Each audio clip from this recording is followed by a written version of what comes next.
Hey everybody! Today, Rahdo runs down Dragon Master, which is an abstract tile-laying game where two players are trying to tame the best dragon menagerie possible. And the way it works is, you get out this deck of 20 cards, although they're so thick they're practically tiles. You jettison 4 of them randomly.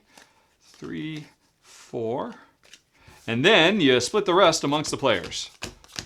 4, 5, 6, 7, 8. All right, so each player has 8 cards. Now, it's important that players don't sit opposite the table of each other, but instead they sit caddy corner. So one player's sitting on one player's sitting on the other, and now we basically take turns starting to play. And I'll go first. I've got a hand with a 3, a 0, a 1, a 2, a 2, a 1, a 2, and a 1. Okay, so I've got 1, 0. Now, there are 5 of each of these cards, although I don't know where all of them are because 4 were removed randomly from the game, of course. So I'm going to go ahead and play one. I'll just play this 1 out here. That's my whole turn. Basically, we're just going to keep taking turns playing cards until we've emptied out all 16 of our cards into a 4x4 grid. And then we will score. So I might put that 1 there, and then Jen, I don't know, she'll put this 3 over here. And then I will put a 1 over here.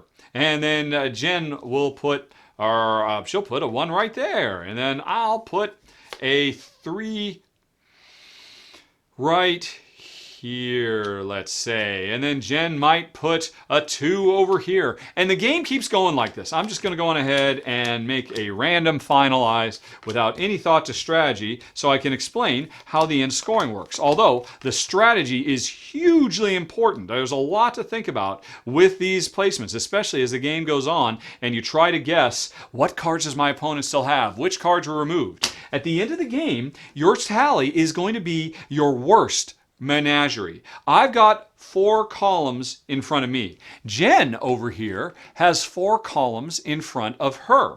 And what I do is I tally up each of my columns, each of my 4 menageries. The worst one is my score.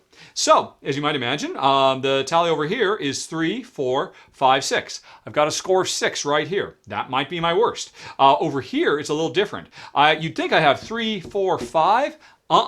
Because if you have 2 of a given number in one of your columns, you multiply that by 10.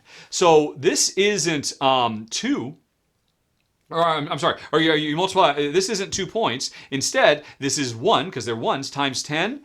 So this is 10, 11, 12, 13. I've got 13 points in this row and 6 in this row. In this one, hey, the same thing. I've got 2 2s, so 2 times 10 is 20. So this is a 21. And then over here, I've got 2 2s. So again, this is a 23. So a 23, a 21, etc. This is my worst row, a lowly 6. Jen, meanwhile, she values them completely different because she's sitting over here. So she's looking in this direction, and she's got a 3 plus a 2, that's 5. And hey, it's 2 zeros, so she'd multiply by 10. 0 times 10 is still 0, so this is a 5. Right off the bat, well, Jen's already lost because my worst was a 6. Jen's worst is a 5. But let's talk about her other column still because there's another interesting twist. Over here, well, again, she got 5, 3 plus 2, and then these 2 zeros. 0 times 10 is still 0, so that's a 5. Ouch. Here's where it gets interesting.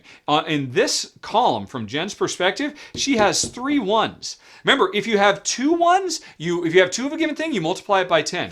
If you have 3 of a given thing, you don't multiply. Instead, it just converts to 100 points. So over here, Jen has 102 points. And then over here, she's got 2 times 10, so that's 21, 2, 3, 4, 24 points. So these ones broke her down. But let's say Jen was being very smart as she was building, and she saw where I put a 0.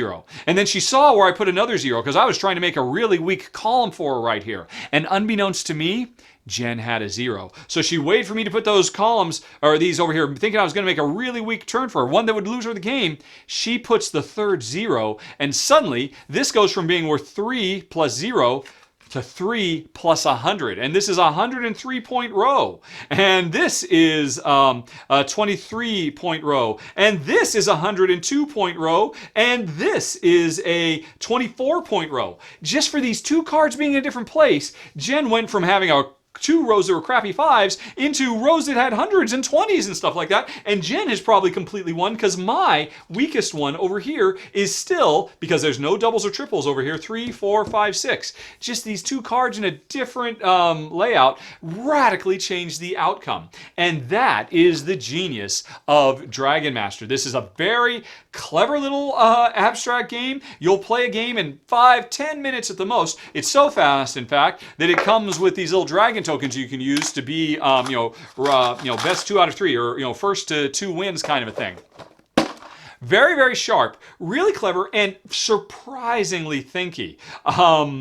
But if you like abstract games, you like tiling games, you like dragons, it might be something you want to check out. For me, it was still a little bit too abstract. It's definitely smart. As you're getting down to those last few cards, and you're trying to think, oh my gosh, if she has a 0, I've lost. But if she has she either has a 0 or a 2, because I've seen everything else, and I'm pretty sure, although you can never be sure because 4 cards were removed, what's it going to be? Should I go here and hedge my bets? Should I go there and deliver the coup de grace, but then it could blow up in my face?